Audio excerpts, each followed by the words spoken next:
O ano do extraordinário, mas a série que nós estamos experimentando é extraordinário nos começos. Melhor do que o início da coisa é o final dela.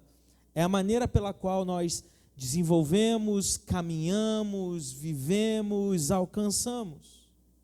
Então, eu preciso começar mesmo quando eu não me sinto pronto para fazer. Quantas coisas Deus já colocou do nosso coração que você ainda não começou porque você acha que não é a pessoa certa, que não tem tempo suficiente ou que não tem recurso suficiente para fazer aquilo. Mas eu quero te dizer algo nessa noite. O maior milagre talvez não seja Deus abrir uma grande porta. O maior milagre na nossa vida é você e eu sairmos do lugar e caminharmos debaixo da vontade, da poderosa e potente vontade do Senhor. Amém? Eu quero compartilhar com você uma leitura que está lá em Juízes capítulo 6. Nós estaremos lendo a partir do verso de número 11. Juízes 6, do 11 até o verso 16. Eu vou estar lendo aqui na versão NVI. Então, o anjo do Senhor veio, sentou-se debaixo do carvalho de Ofrá, que pertencia a Biesrita Joás. Gideão, filho de Joás, estava malhando trigo em um tanque de prensar uvas. Eu queria que você prestasse bastante atenção nesse trecho. E ele estava malhando trigo em um tanque de prensar uvas, para escondê-lo dos midianitas. Então, o anjo do Senhor apareceu a Gideão e lhe disse: o Senhor está com você, poderoso guerreiro. Gideão respondeu: ah, Senhor, se o Senhor está conosco, por que aconteceu tudo isso? Onde estão todas as maravilhas que os nossos pais contavam quando diziam: não foi o Senhor que nos tirou do Egito, agora, porém, o Senhor nos abandonou e nos entregou na mão de Midian. O Senhor se voltou para ele e disse: com a força que você tem, vá libertar Israel das mãos de Midian. Não sou eu quem o está enviando? Gideão respondeu: ah, Senhor, como posso libertar Israel? O meu clã é o menos importante de Manassés, e eu sou o menor da minha família. Verso 16 e último. O Senhor então respondeu: eu estarei com você, e você derrotará todos os midianitas como se fossem um só homem. Feche seus olhos mais uma vez. Peça ao Senhor. Talvez Deus esteja incomodando o seu coração, a sua vida, para experimentar algo extraordinário da parte dele, para começar um projeto, para tirar algo da gaveta que há anos você sonha em fazer e até hoje não se concretizou. Mas há uma unção de Deus aqui nesse lugar. Há uma palavra profética sendo liberada aqui nesse lugar. E nós cremos na direção e na confirmação do Pai sobre a nossa vida. Deus, nós clamamos a Ti como igreja. Nós clamamos a Ti como Teu povo, que debaixo dessa palavra que um dia foi transmitida a Gideão, Deus, que haja uma revelação, que haja uma palavra rema para cada um de nós. É o que oramos em nome de Jesus, por amor de Jesus. Amém e amém. O nosso Deus, Ele é um Deus de começos. No princípio criou Deus. E aí eu gasto todo o meu aramaico. Bereshit bara Elohim. Amém. No princípio criou Deus. A palavra criadora de Deus, a palavra geradora de Deus, que no princípio cria céus e terra, é pela palavra de Deus que nós somos criados, que há divisão nos mares, nos luminares, as coisas acontecem a partir da palavra liberada da boca de Deus. E parece que quase toda a história bíblica, ela começa a partir de um novo começo, de um novo direcionamento. Exemplo disso, Abraão, ele sai sem um mapa da sua terra, da sua parentela, para uma terra que eu te mostrarei. Moisés, ele lidera sem oratória, porque a sua boca era pesada, e Tairone ministrou isso no retiro, e muita gente ficou espantada. Moisés era gago? A Bíblia vai dizer que a boca dele, a língua dele era pesada, e o seu ajudante, Arão, caminhava na jornada e era um porta-voz de Moisés, porque ele tinha uma deficiência, uma necessidade, e Deus ainda assim usava. Davi enfrenta Golias sem armadura, porque a armadura que tinha disponível para ele não era sua, não cabia nele, não funcionava. Então ele tem coragem para seguir em frente. E Gideão, no texto que lemos, ele começa mesmo sem querer ir, ele começa mesmo sem coragem, ele começa mesmo sem aquela convicção que às vezes nós precisamos ter. E irmãos, quantas vezes nós caminhamos e Deus ele vai pavimentando o caminho? Quantas vezes nós damos um passo de fé? A Nath compartilhou um pouquinho do casamento. Gente, casar é isso, é ou não é?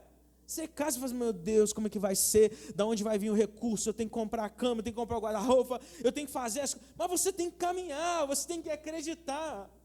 Eu costumo falar em muitos gabinetes de casais, e eu digo assim, quantos aqui querem casar? Vou fazer essa pergunta, levanta a mão assim, quem quer casar aqui? Pode levantar a mão, amém, amém. Deus abençoe, Deus abençoe, Deus abençoe. Sabe qual é a primeira coisa que você precisa fazer? A primeira e única, aí você resolve o problema, marcar a data. Marca a data, dê um passo de fé e as coisas acontecerão sobre a sua vida e sobre a sua família, amém? Então, talvez o maior bloqueio espiritual da nossa geração não seja a falta de fé, mas a espera pela condição perfeita para começar. Ah, pastor, quando eu for o melhor violonista do mundo, então eu começo. Quando eu for o melhor pregador, quando eu for o melhor... Não. Você precisa começar a fazer aquilo que Deus te chamou a fazer, e no meio do caminho, e no meio do projeto, Ele te capacitará ainda mais para você desenvolver a obra dEle por onde quer que você passar, amém? Então hoje, eu quero olhar para um homem comum, mas que recebeu um comando extraordinário de Deus. 4 lições que aprendemos com Gideão.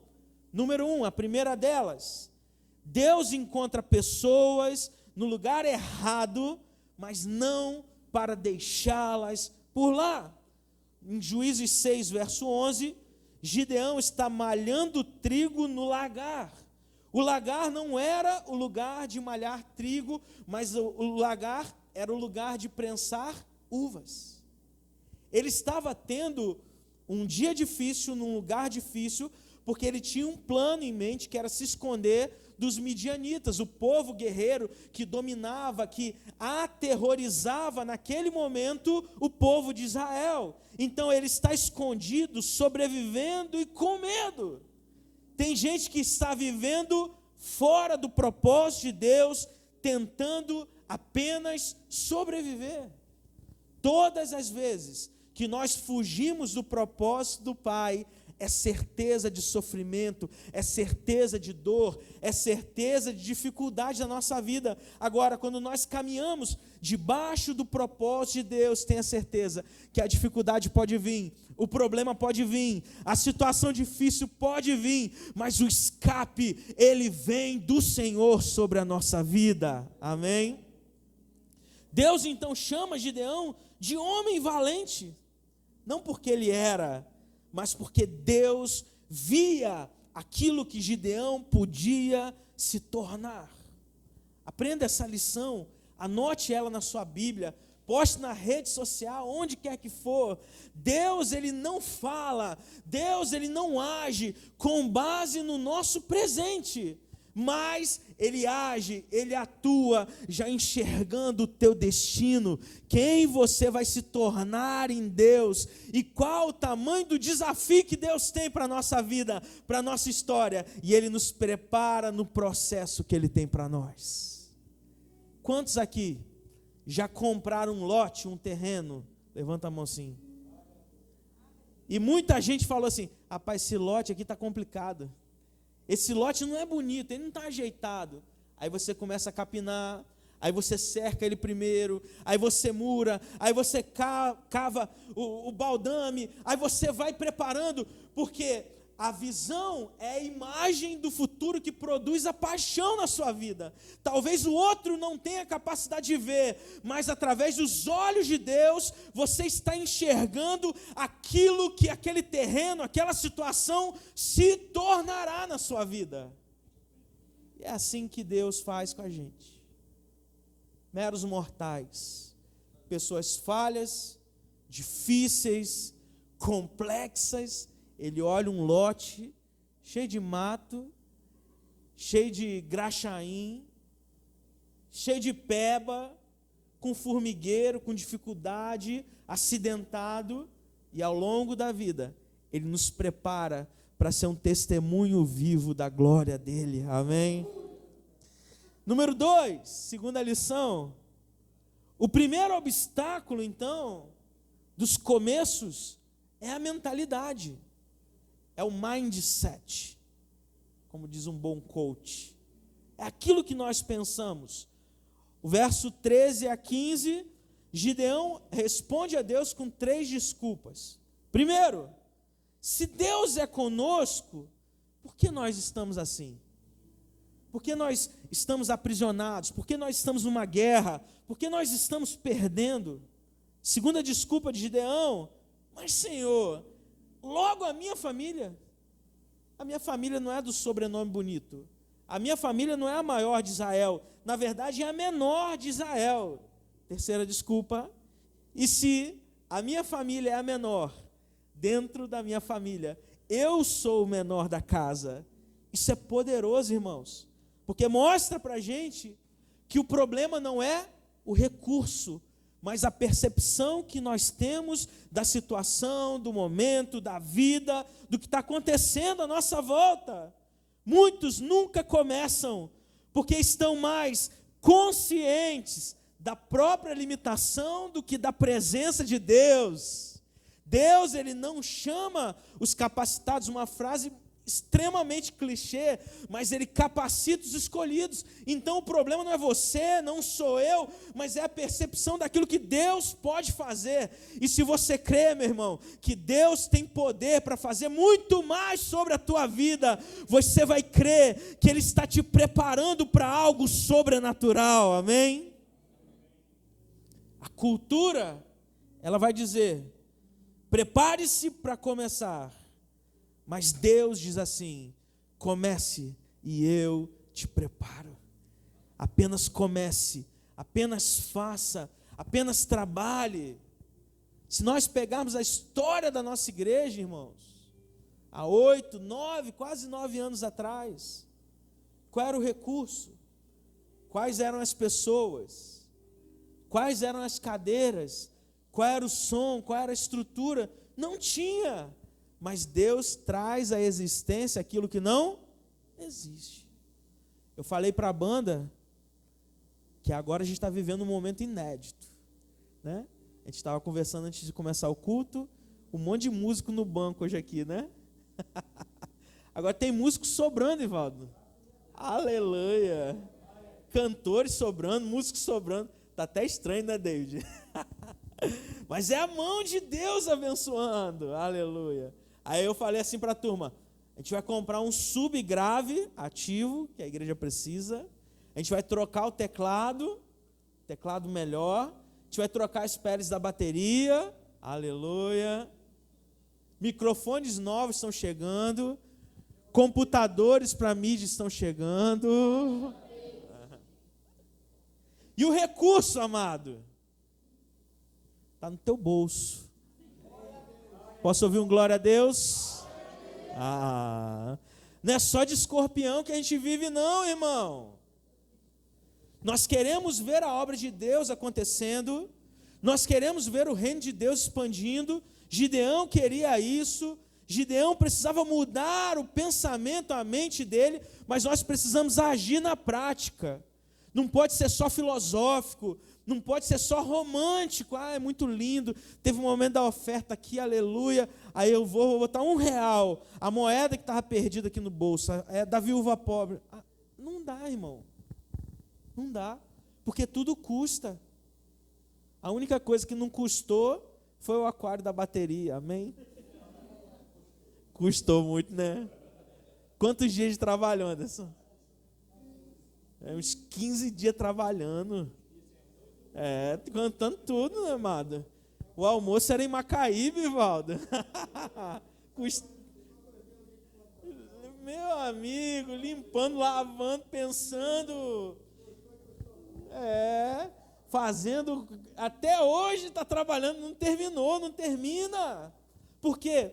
Se eu quero fazer a obra de Deus, a primeira coisa que eu tenho que mudar é dentro de mim, é meu coração, é minha mente. Eu tenho que decidir fazer diferente, eu tenho que deixar as coisas do passado no passado, eu tenho que deixar as picuinhas, as fofocas para fora dessa igreja, irmão. Porque você é a solução de Deus para esse tempo.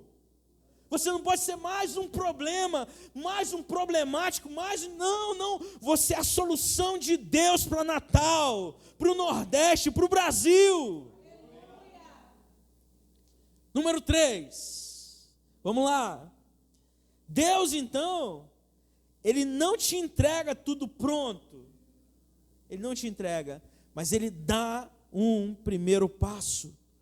Antes de vencer os midianitas, Gideão precisa derrubar o altar de Baal dentro da sua própria casa.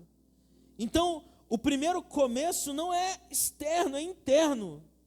Mudar sua história pública, ele vai tratar seus altares privados. Esse trecho nós não lemos, mas é um comando, um direcionamento de Deus, que às vezes nós precisamos nos arrumar por dentro, para que externamente as pessoas consigam enxergar aquilo que Deus está fazendo primeiro na nossa vida. Escute essa frase, ela é poderosa. Quem está ferido, ele fere. Você já viu? Uma pessoa azeda, amarga, nada está bom. Às vezes a reação dela é ruim e você percebe que algo não está bem, não está funcionando. Eu brinco, e a semana, na outra, né, a gente foi lá no cartório do Igapó, aleluia, com o Jefferson e Mona Lisa, e as atendentes naquela alegria. Parece que você está com cólica, um desânimo total para atender. E às vezes, o nosso interior está refletindo isso nos nossos relacionamentos. Tem pessoas que não querem mais andar com você, de tanto que você está chato. Vira assim para o seu irmão, fala para ele assim: amado, não seja chato não, você está muito chatinho, melhora, finge pelo menos. Meu amigo, eu vou falar aqui, tem adolescente que é um nojo, velho, é um nojo, cara. Eu cheguei no retiro, era só lapada. Eu vi Ezequiel brabo. Para tirar Ezequiel do sério, eu falei: rapaz, deu muito ruim, cara. Ezequiel jogou até o microfone longe, assim, quase acertou a cabeça de um. Então, amado, mude, faça alguma coisa para mudar. Talvez o extraordinário começo que Deus está pedindo hoje não seja um grande projeto para você, mas uma decisão escondida, um pecado escondido, uma postura escondida, que você tem que começar hoje a mudar, hoje a tomar uma decisão, hoje a olhar para frente com os olhos de Deus e dizer assim: pastor, eu vou organizar a minha vida a partir de hoje. para que Deus abençoe, para que Deus siga no prumo, no rumo, eu vou fazer. Quarta e última lição, amém? Quem está comigo ainda, diga um amém. Amém. Número 4, quando você começa com Deus, Ele reduz os recursos para a glória ser totalmente dele. Você conhece bem a história de Gideão. Ele começa com um exército de aproximadamente 32 mil homens. E Deus olha para aquela situação, Deus olha para aquele contexto e fala assim, é muita gente, porque a partir disso, a glória vai ser de vocês, vai ser própria. Então ele reduz e chega ao número de 300 homens. Aqui está então o paradoxo do reino. Deus às vezes diminui aquilo que você achava que precisava, para provar que do começo ao fim, foi Ele que atuou na sua vida.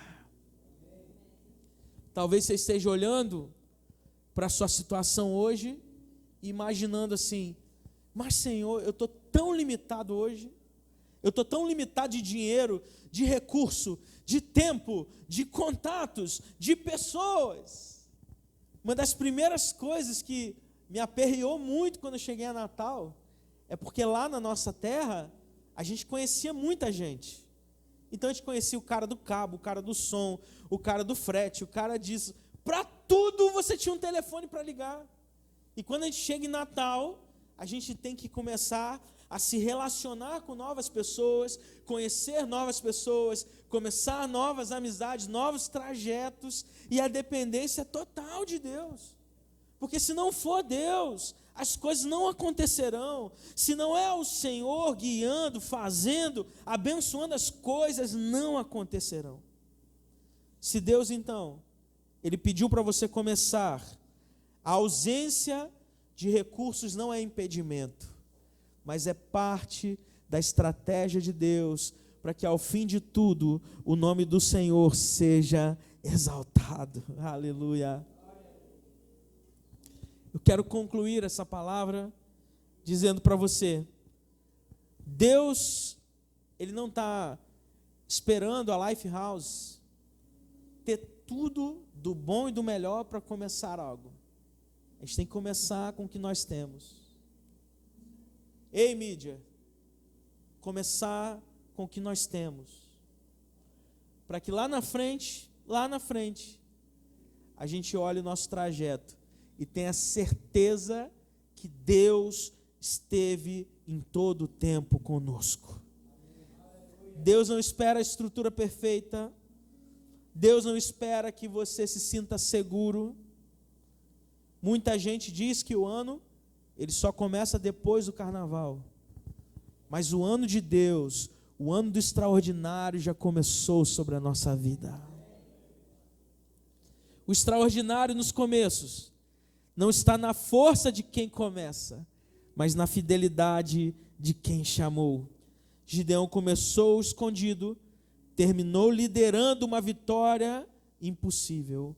Você não precisa ter tudo, você só precisa obedecer ao próximo passo. Nós só precisamos obedecer ao Senhor até o próximo passo.